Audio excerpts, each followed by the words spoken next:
This is the Horse Radio Network.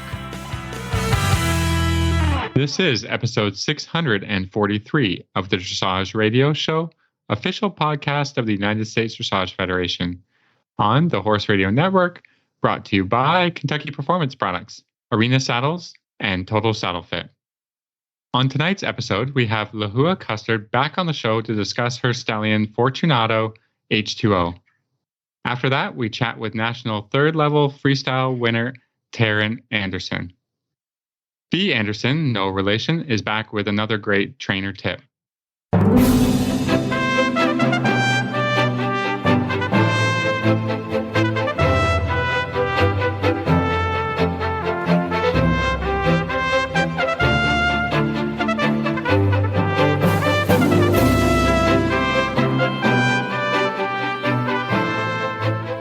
This is Reese Koffler-Stanfield from Georgetown, Kentucky. And this is Philip Parks from Rockwood, Ontario, and you're listening to the Dressage Radio Show. Well, hello, Phil. Hi, Reese. How's it going? How are you? Well, I mean, we were off last week because you were busy, competing at nationals and hosting people at your farm, and it was crazy. Yes. It was a crazy week. It was crazy. Nationals is always crazy just because I became really popular that week. I'd like to say I'm not popular, but I think my facility is that popular. So that's nice. But no, we had some great guests in from California. We so enjoyed them because that is a little trick with nationals. When you qualify here, you can only get into the horse park at certain times. And that's tricky, especially if you're coming from out west and your horses need to get here and settle. A lot of times the planes will come in on like Saturday, but you can't move into the horse park, I think, until Tuesday or Wednesday. So you kind of do have to have a friend or a layover place or somewhere to go here in Lexington. So we had some great guests from California. So that was super fun. And Big Mike, he qualified for the Intermediate 1 championships. So I took him over on Thursday. And I was so proud of him. He was really good. I had a very good I-1 on Thursday. I was pretty happy with him. And he's, again, pretty green. He did his first Intermediate 1 in March. So, he's only done like 6 of them or something. But he was great. Super good outside in the Jumbotron. I didn't even take him over. I was a bad mom because I rode early. I rode at like 8:45.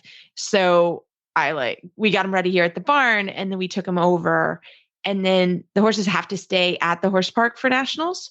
So we braided him, got him ready. We had the stall all ready to go. And so I was really happy with him. He made one little bobble and I made one little bobble. I'm not going to lie. I almost forgot to test. He felt so good, Phil. I thought I was riding the Grand Prix, and I was like, oh, it's the I-1. I don't know what I was doing. My sister, who was very kindly coaching me, was like, what? I was like, I don't know. Don't ask. He just felt so good. I had the best extended trot, and I just felt like he was ready for the Grand Prix, I guess. And then one of the other things about nationals when you come here is knowing at a big competition, you can't just walk or school in the arenas. And that's really important to know. So you really have to check the schedules. You really have to sort of be up to date on those. They're pretty good. They don't really change them. So on Friday morning, I could only get him into the Alltech on Friday morning from 6 to 6:30 a.m. So I went over really quickly, and thank goodness the nannies fed him his breakfast. So he had eaten, and I took him down and we walked for half an hour in the stadium. But that Alltech stadium is a tough one. It's a big environment. And that was the biggest environment Mike has ever seen. So he was a really good boy. He just felt green once we got in the stadium. So there's also, because of the live stream, and this is very much how they do it at a CDI too, you can't enter. You enter 2 minutes before your time. So you don't get a lot of time in there either.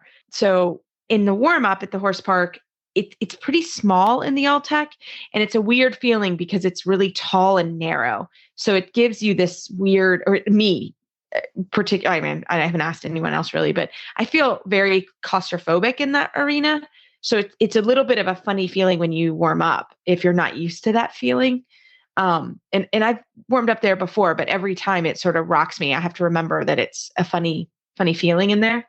And then you go down, through the tunnel. They have to go through a tunnel, and then they kind of pop up into the arena.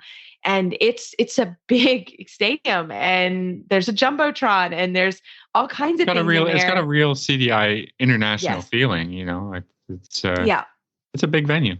It's a big venue. So Big Mike went in there, and I only got like 3/4 of the way around the ring the first way. I was entering on the left was my plan, and I had planned to go around both directions, but I didn't get all the way around. They rung the bell. I got all, like 3/4 of the way around, and then I turned and then went the other way. So he really didn't get a lot of time in there. And that's fair. That's what everybody gets. It's not a comment other than that's what happens.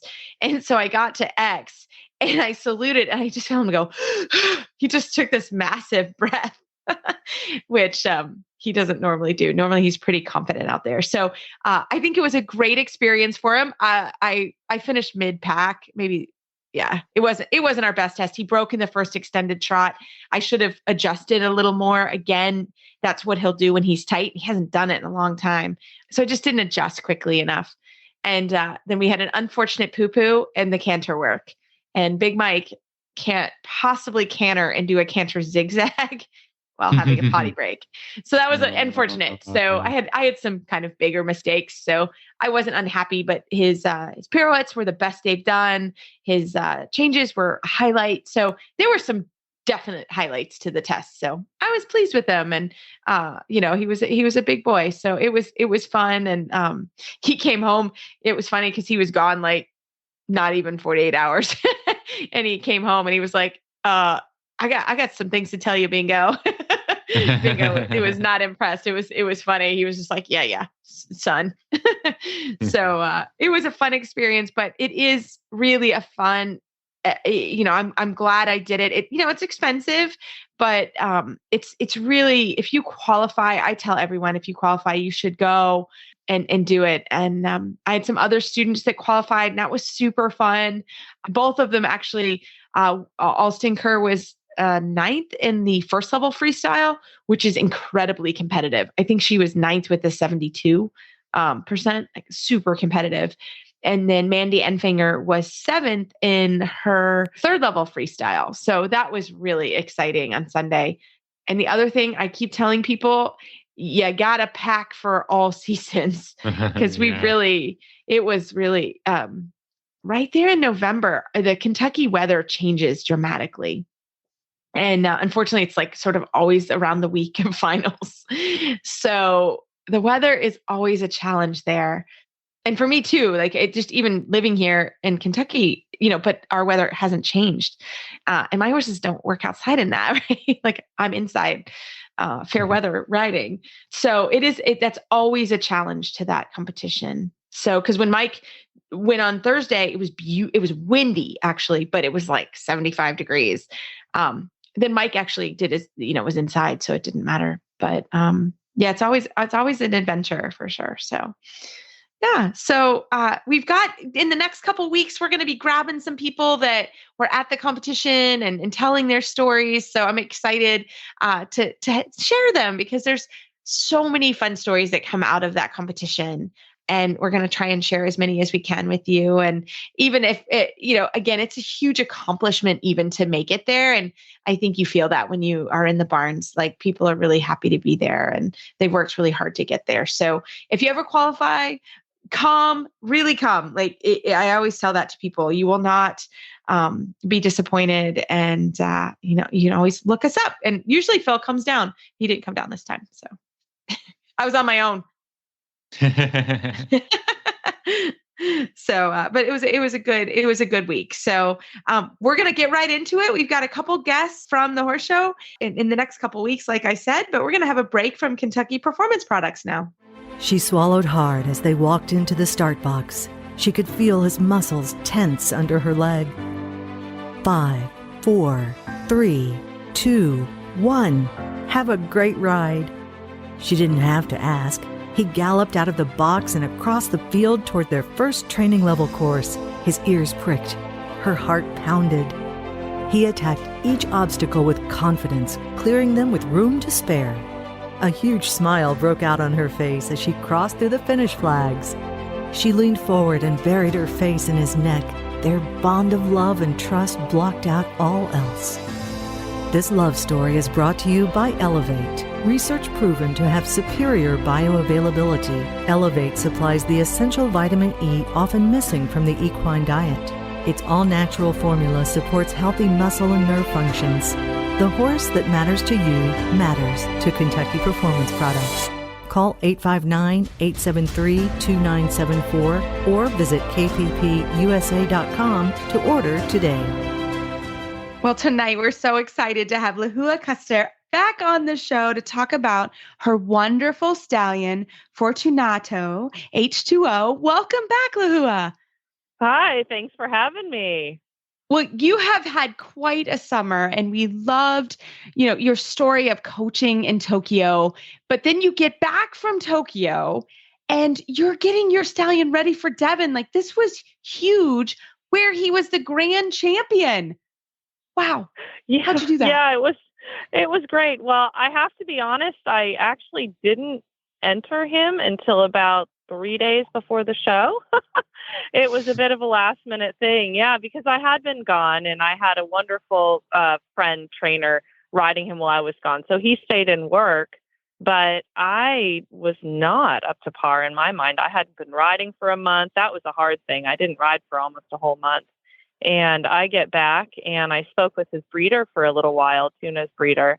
And she said, you should try and bring him up to Devon. He might do quite well in the stallion division. And I thought, well, it's just not possible. I've been gone and, I haven't really been riding him, and the horse show entries were already due. And so we contacted the management and they said, oh, sure, we can do a late entry.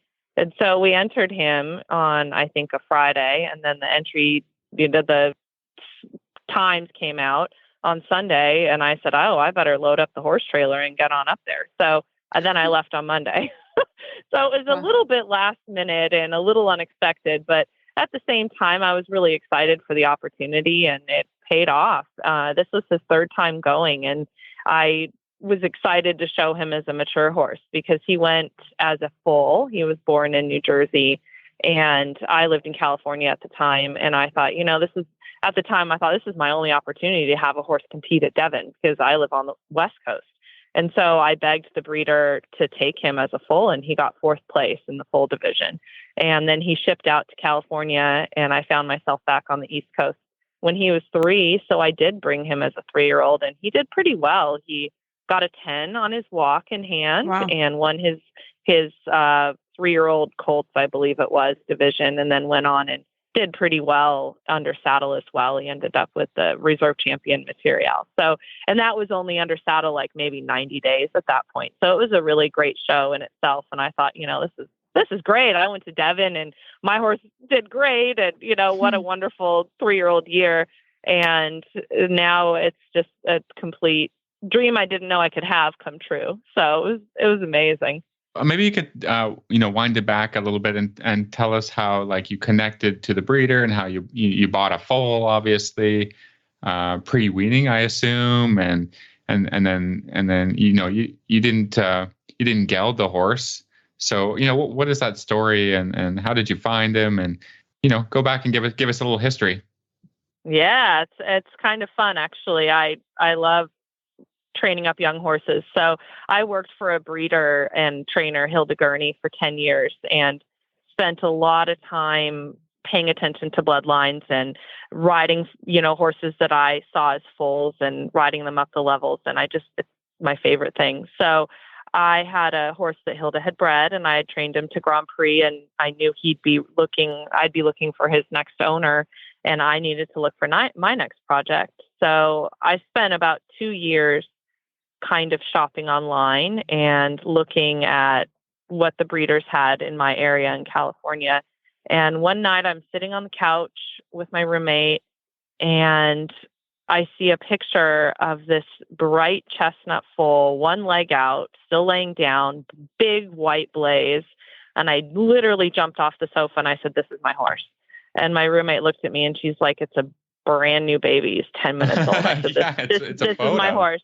This is my horse. I mean, how ridiculous is that? I've never done such a thing, but I just thought, I don't know, I had this feeling. And I was specifically looking for a stallion prospect. I had trained up and presented stallions for Trakehner and other registries in the past. And I wanted to own one of my own. So specifically looking for a stallion. And so I messaged the breeder. I didn't know her. I messaged her. I said, "Is this foal for sale?" And she said, "Yeah." And it took me a month to get the funds together. And she waited. The breeder waited. I'm sure she had a ton of offers. She's a beautiful foal. And I had just been kind of walking around my barn every day, just muttering about this foal. And finally, one of my clients pulled me aside and she's like, "Stop. I want to help you. And you obviously need this foal." And she loaned me the money. I did not ask. I would never ask. And I paid her back with interest and in time. And she helped me make it happen. And she won't let me say her name to this day. And she helped me make it happen. And he ended up just being a super horse. And yeah, he's just been really cool. And I hoped each step along the way of raising him that he would prove to be a good stallion prospect. And he's 100% exceeded those expectations every single step of the way. He's got an amazing attitude. I stable him completely normal. I don't have any special accommodations. He doesn't have a stallion door. He doesn't go out in a special paddock with stallion fencing. I cross time next to mares. He's just a good guy. He's at a very busy barn with tons of horses in the arena all the time. And he just doesn't bat an eye. And he's got foals on the ground. He's easy to collect. He's, just a good character. And he has nice movement and he's easy to ride and I can throw anyone on him. He's just great. So far, so good. And at 5 years old, I think that's pretty good. That's probably going to be his character. So I'm very happy that now he's going through the approvals and licensed with a few registries and kind of legitimizing himself in that way. Well, yeah, let's talk about that because he went from Devon and a little while later you took him to Hilltop Farm for the what is it, the North American Stallion approval process. So maybe you can just educate us all on what's involved there. Sure. Yeah. So yeah, I took him up to Devon, and one of the things I had decided is if I would take him to Devon, because obviously the stallion testing was my original priority, that because I live in Florida, I wasn't going to drive him back and forth. So I took him up to Devon, competed there. I also did the undersaddle division, and he was fantastic. Of course, he would just behaved like a gem. I think he was one of the only stallions in the material class with all the mares, and he was such a good boy. So that was really fun. So I finished with that, and then I begged one of my friends up in the area to keep him for a few weeks so he wouldn't have to travel back and forth. And so she agreed and rode him for a few weeks. And then I met back up with him right before the testing and drove him from New Jersey over to Maryland. And we got to do the testing. And that was really interesting. There was a lot that I learned. I was at the event when he was a 3-year-old. At the very end of the entire testing, they do licensing. So I had taken Tuna to be licensed at Hilltop as a 3-year-old. So I got to see the venue, but I didn't know the format at all. And so arriving for the testing itself was exciting, but also realizing there was a lot of logistical things to deal with and timing issues. They had judges that were remote, that were using live stream, and they were in Europe. And, with the time difference, they're watching us in the middle of the night. And so if timing got off with the horses and there was a gap or, they ran late, it became a bit complicated for us because our warm-up time would get affected. And so that was a bit of an issue. Everyone dealt with it. So we all had the same, even, playing field in that way, but it was quite challenging for the young stallions to suddenly have no warm-up or way too much warm-up, or we were now warming up in the dark. And those were some issues that nobody could control, but now I know how to maybe prepare him differently for the second segment. But he had a great character overall. I thought he did very well.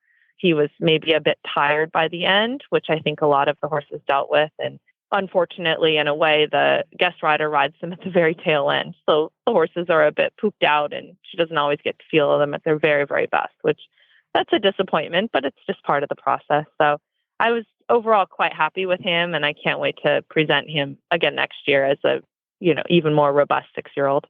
So who was the test rider? Just curious. Her name's Jessica Wisdom. She's based in the Pacific Northwest. She's a wonderful rider. Yeah. Yeah. And a nice person. She's a good one. That's fantastic.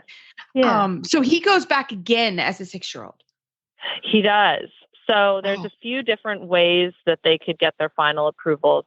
Standard way is to do 2 tests consecutively. So usually it's a 4 and a 5-year-old, but COVID got in the way. And so he started as a 5-year-old, and he'll do his final testing next year as a 6-year-old. They can also get their final approvals through sport. If something happens and I somehow miss the event next year, he could, as a 7-year-old, if he's ready to show Pre-St. George, could get his full approval that way.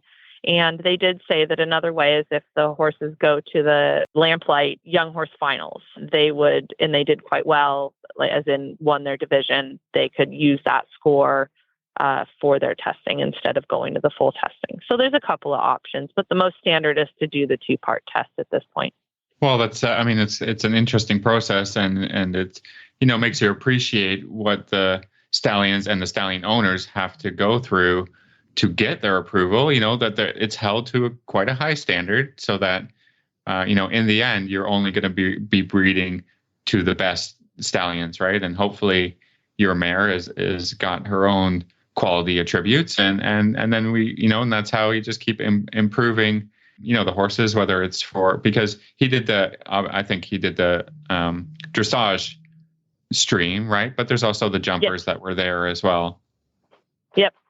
Yeah, definitely. I really want to support the testing as a whole. I appreciate that we don't have exactly the same structure as Europe. And obviously, I don't think our horses in America would make an impact on what the stallions in Europe would be providing, bloodline, semen, all of that. It's slightly different markets. So, it's just a different process here than in Europe, but I do want to support the program here in America, and especially with a U.S. bred horse. And I really do like U.S. bred horses. I ride another one that is a gelding, so he wouldn't go through the testing, but he's, now a Grand Prix horse and, doing quite well. So it's fun to feel like I'm supporting the market, I suppose, in America. And yeah, like you said, going through the testing, it helps the mare owners to understand what to look for, what the stallions can provide, and what's available. So having a horse that passes through the testing and gets good remarks, they know they're getting a horse that would be a solid match for their mare potentially. That's fantastic. Well, we can't wait to continue to watch your guys' journey together and see him next year when he gets approved and all the good stuff. So Lehua, how can people find you online if they want to learn more about Tuna and his adventures? How can they find you? Well, the easiest way would probably be to personal message me, Lehua Custer, LEHUA CUSTER, or lehuacuster@gmail.com. And Fortunato H2O has his own Facebook page as well. So he answers messages. Yeah, he's a busy boy. And he'll be available for breeding next season. That's what we want to hear. How fun. Yeah. Well, thanks so much for sharing your journey with us, and we can't wait to continue to stay in touch with you. Thank you so much. With classic elegance and unbeatable quality, it's clear why Arena saddles are the premier choice for every discerning dressage rider. The comfort and style of a beautifully crafted Arena dressage saddle will help you and your horse move together in perfect harmony while you're competing or training for the dressage ring. You'll enjoy unmatched close contact that will enable you and your horse to perform in rhythmic unison and catch any judge's eye. When you experience the ultra-soft seats and knee inserts, a perfectly balanced seat, customizable rider support, and extra protective cushioning, you'll see why Arena saddles are known for their beauty, comfort, and practicality. Priced at just $1,599, the Arena Dressage saddle is the saddle for you. Visit arenasaddles.com to view the full range of saddles available and find a retailer near you. We're the Healthy Critters crew. I'm Tigger. I'm Patty. And I'm Coach Jen. If you're a horse lover, dog lover, cat lover, llama lover, chicken lover, parrot lover, paw and hooves and feathers lover, Healthy Critters is for you. We have fascinating guests, nutrition tips, information on various critters, and the only talking Pomeranian dog on the radio. Hello, everyone. Join us for our bi-monthly laughter-filled romps on HRN. Brought to you by BioStar US. Well, tonight we are so happy to have my new friend, Taryn Anderson. I met her here at the U.S. Finals in Kentucky. Taryn, welcome to the show. Hi. Well, I met you in an amazing award ceremony in which you won the third level freestyle. So I got to come in and you were all dressed up and it was so fun to see you. So tell us a little bit about your horse that won the freestyle and he was third in the third level technical test. So tell us a little bit about him. So his name is First Romanov. He's first choice Blue Horse Romanov. And he's 7. So I actually just recently got him in, I think it was February, but he didn't arrive into Colorado until like March. So he's 7. My goal with him is to hopefully do the CDIs. But the reason why I got him really was because I had gone out to Florida and tried to do the CDIs, but I didn't really do that well. So girl, it's hard. I'm going to tell you, it's a hard game down there. You have no idea. And then you get down there and you're like, oh, wow. Okay. So I'm not competitive in this. So I was training with George Williams, went down there for Florida, tried to compete, lower scores. And so my dad was kind of like, okay, so what's it take to do these CDIs? What do we need to do? And George was like, well, you kind of need a horse. So we went and started looking over at Helgstrand. So I tried a bunch of horses over there. We call him Enzo is his barn name. So came out, rode him, and George rode him, loved him. So that was that. We got him. And this is my first show season with him. And it's his first time showing too. He wasn't shown before this. He had done some Stallion shows, I guess, back in Denmark, but not like dressage tests or anything like that. So I decided to take him out at third level. He had when I first got him, a wonky change one direction, a clean change the other direction. And I mean, he's super trainable, really easy, doesn't really have much tension. And when it comes to training or anything, so came out third level and now he's starting to do, I can do a line of 3s and 4s on him, some 2s sometimes. So he's just really cool. It's so different having a horse like that. That's okay, I'll do whatever. Yeah, that's lovely. So tell us a little bit about your show season and how that, what was your first show of the season and how did you progress to getting such a incredible score at the finals this year? Well, so we started out, like I said, this was my first time ever showing him. I had no idea really what to expect, once you get in the show ring, how they're going to act. And he just came out and I think my first test I did 3 and we got a 73, I want to say. He just kept getting better and better. I think our average ended up being our median ended up being a 72. And then I want to take him to the CDIs. So when he qualified to go to Kentucky, everyone thought that it was a really good idea to take him just to get him the exposure really and a scenario like that. Cause obviously it's a lot different. You travel, there's way more horses there. It's just a lot more to take in. So we figured, why not? Let's just do it. And the first day there in Kentucky, I warmed him up, and he's pretty nervous in the warm up ring. I think that's my hardest problem. My hardest thing with him is because he's still a little nervous around other horses. So when they come close to him, he'll kind of scoot out of the way. So managing the warm up can be a little bit hard. But I took him in the all-tech ring. He was pretty nervous. And then that first day at Kentucky, I took him out and I did my freestyle and he got a 78.5 in the freestyle. So cool. He just went in and I know it was great. It was the highest score I've ever gotten. So I was pretty excited. And it was cool because it was in the all-tech ring and, they like announced it over the scoreboard and George was like, oh my God, like we couldn't believe it. And he was really good. I've been like really working on getting him in the ring and like actually because I'm still learning to ride him too. And it's kind of like a lot of horse for me to ride. So just like getting him the forward that everybody really wants to see in the show ring. I've been really working on that. It's not like he's like really behind my leg, but he can be like a little slower in the ring than I want him to be. So I came out and George was like, well, he's still a little behind your leg.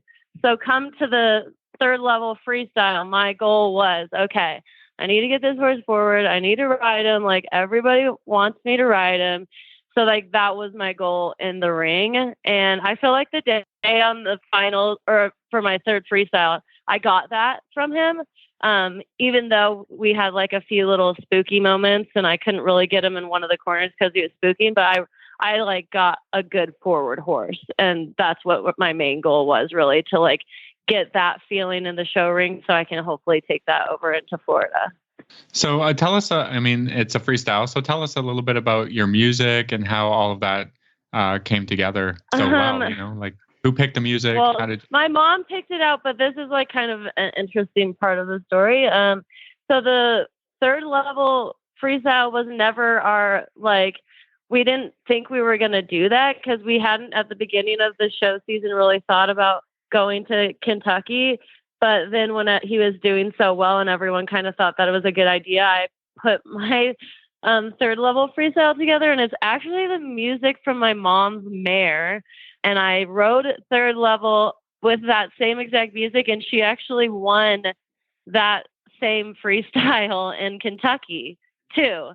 Oh, wow. Yeah. So the judges like it. That's a good freestyle. Yeah. So the judges really liked it. And actually he's like a little farther along in his training than she was. So I added some like the fourth level, those little, the turns, the counter canter turns. Mm-hmm. And so I added that into it to like add a little bit of degree of difficulty. And then I did like the half pass, the flying change on the wall. So I added like a few more things just because he was like more ready for it.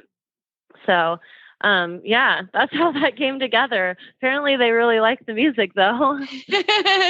That's awesome. So you also brought a couple other horses to Kentucky. Some good, some bad, some outcomes, right? It was a challenging week, it sounds like. It really was because, so Romulus is my horse. That's like my heart horse. I bought him with my own money. I've trained him up all by myself. Well, with a trainer, of course. But so he's really special to me. But what happened was he ended up being lame. So I had to scratch him from the whole show. He had like a cut on his leg 2 weeks, 3 weeks prior to coming out to Kentucky. Everyone cleared him. He was totally sound. And then it blew up out there and he ended up getting cellulitis. So like as I'm going up to my third level test, the vet told me that his blood levels didn't look right and suggested that he went across the street to the vet. So I am getting on my horse while having to manage getting him across the street to the vet.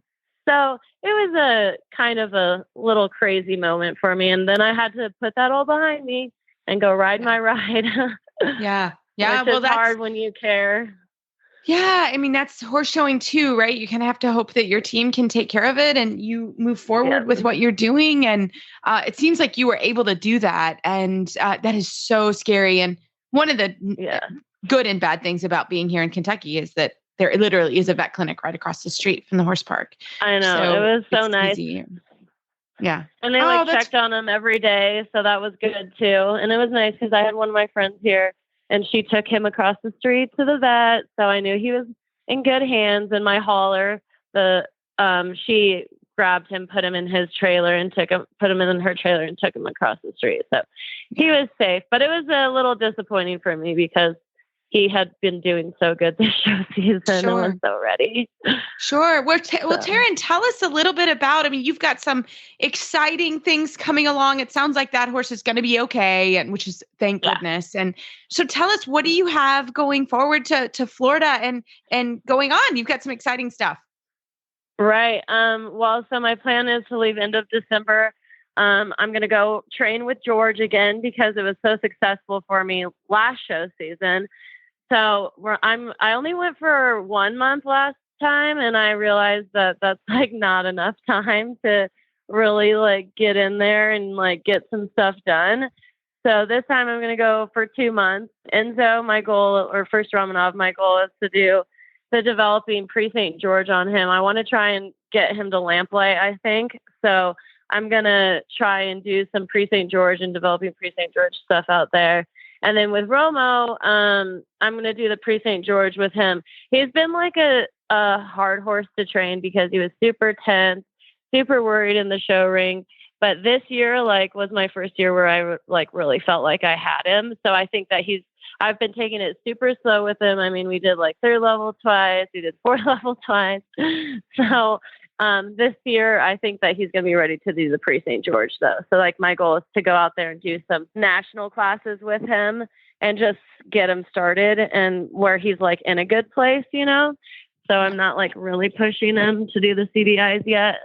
Yeah, that's a whole new world, but exciting. Well, Taryn, thank you. And we can't wait to continue to see your career advance. Tell us, how can we find you online?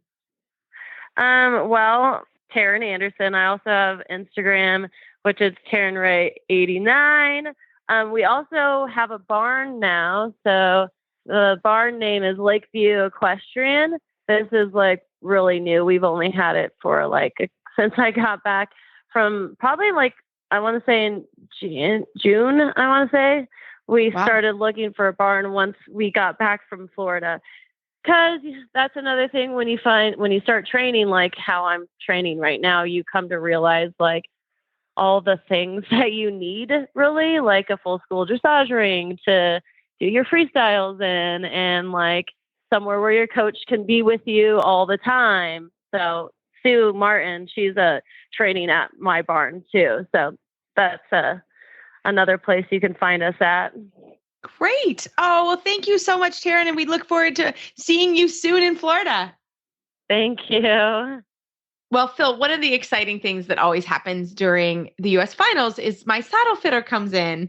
And so we check all the saddles. And I know you just did this as well. And we're a huge proponent of getting the saddles checked twice a year, if you possibly can, at least once a year. But you know, what's so cool is the saddles fit really well because we use the Stretch Tech shoulder relief girths, and all my horses have them, and they all have varying girths. Some like the original, some like the actual Stretch Tech. So it's really cool. And it was really helpful. You know, again, I always look at the quality of the girths, and Total Saddle Fit just does such a great job. They literally look the same as they looked when we purchased them. Yeah, I mean, you know, you can get your saddle fit as best as it can, but if it doesn't stay in the same place, and that depends, like some horses are harder to fit than others, but you know, with the shoulder relief girths, you know your saddle is going to be as stable as it possibly can, because the horses with big round withers, they're going to shift back and forth. I mean, and the horses who don't have much wither, the saddle is going to ride forward. And I mean, you can talk about this with your saddle fitter at the time that you have the saddle fit, or you can send Justin, you know, kind of an email if you're feeling like your saddle is shifting. But the girths that we get from Total Saddle Fit are awesome because they're going to hold your saddle in place, which makes the fit as good as it can possibly be as you ride around on your horse. And, you know, what we're trying to do is making it easier for our horses to move better, so we can get the biggest scores we can possibly get. And so, you know, all of these things together is going to help that happen. Yeah. Yeah. I love it. Well, as always, you can find the girths at totalsaddlefit.com, and Justin and his team will take great care of you. And we have a fantastic Total Saddle Fit tip of the week from Fie Andersen now.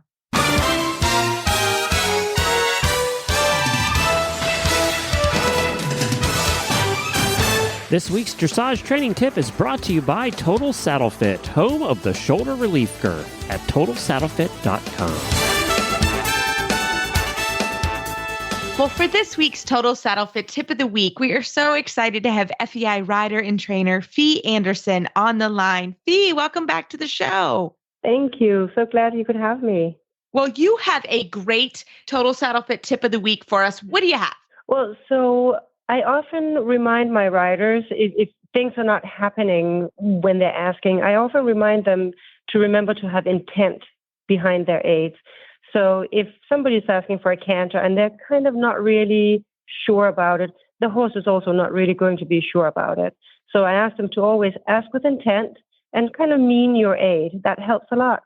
Yeah, I really like this tip because, we were talking about young horse riding, and if you're not convinced that and getting a canter transition is a great example. If you're not convinced that you want to canter, the horse for sure is not going to be convinced that they must canter, right? And so you have to believe it in your mind, and then you're training your body for that belief, and you're training from your aids into the horse that you have real conviction behind what you're talking about. Absolutely. I mean, the horses, generally speaking, don't come out for the ride and go, what would you like me to do today? Right? We kind of have to sometimes coax them a little bit. And if we're not sure in our aids that we really want them to do something, we're not going to get a good answer from the horse. And we're probably not going to get a really good quality of whatever exercise we're trying to produce. So it's important to have a very clear vision in your mind of what you would like the horse to do, and then apply the correct aids with intent. Yeah.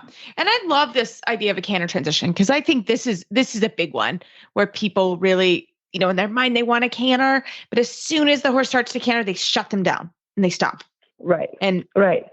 So tell me, how do you work with that? I mean, I think that's an important transition, and I think that's a place a lot of people get stuck. Well, so I find that some of the timid riders, they ask for the canter, they give a little aid with the leg, with the seat, but then they shut the horse down by squeezing with the thighs or pulling back on the rein or letting the hand go up in the air. So if I have a rider that's not very secure in the tack, then we might put a bucking strap on, just for a little support for the hand. That allows them to allow the seat to relax into the saddle, and they can open their thighs and the leg can drape down around the horse, and they become more effective. And I don't remember, there was a great clinician, a girl that rode with her came back with a tip.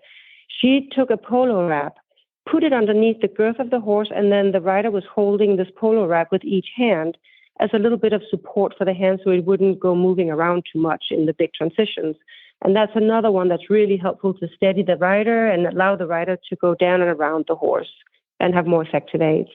I think a lot of times my students lack conviction in their aids or belief that they can make it happen just because they need a further explanation on, where to apply the leg, how strong to apply the leg, maybe if, when they need the whip and all these things. So, it's great to just take a moment, get a further clarification of what's going on, and then go back at it with an even better idea and even more conviction. Definitely. And I'm very careful to always tell my students that I will not put you in a situation where I can't keep you safe. Of course, horses are horses, things happen. But if I don't feel that you're ready for that canter depart, I will not ask you to do it. And you'll often see me out in the arena trying to show how I would be sitting in the saddle, how I would apply my leg, what I would do with my seat, my hips, my loin, to try and give the rider a visual. Or if I'm sitting on another horse, I will ride the transition, ride the movement on the other horse so they get a chance to see what I do with my body to make it happen. I think that also can be quite helpful. Yeah, no, I love it. I think it's so true. And this is a normal thing to work on, but something a lot of people struggle with. So Fie, we so thank you for your Total Saddle Fit Tip of the Week. And how can our listeners find you online if they have any more questions? Well, online, you can find me on Facebook, Instagram, and TikTok. My handle is Equito Dressage. It's spelled EQUITO. And funny story, it's Latin and it means I ride. I love it. Yeah, just a little play on words. So fantastic. Well, thanks so much, Fie, for coming on. Thank you for having me.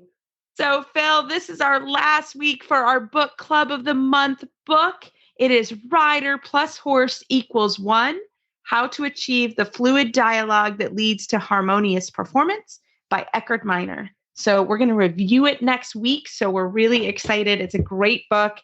Dog ear it up. Be ready to dog ear and have a highlighter for this one because you're going to really enjoy kind of marking it up. That's what I did. So as always, you can find our show notes and links to today's guests on our website, dressageradio.com. Like us on Facebook, just search Dressage Radio Show. Follow us on Twitter at Horse Radio. My website is maplecrestfarmky.com, and my email is reese@horseradionetwork.com. I think the best way to find me is probably through Facebook, or my email is philip@horseradionetwork.com. I'd like to thank our sponsors for allowing us to put on a good show. That's Kentucky Performance Products, Arena Saddles, and Total Saddle Fit. Don't forget to check out all the other shows on the Horse Radio Network at horseradionetwork.com. Everybody, keep your heels down and your shoulders back, and we will talk to you next week.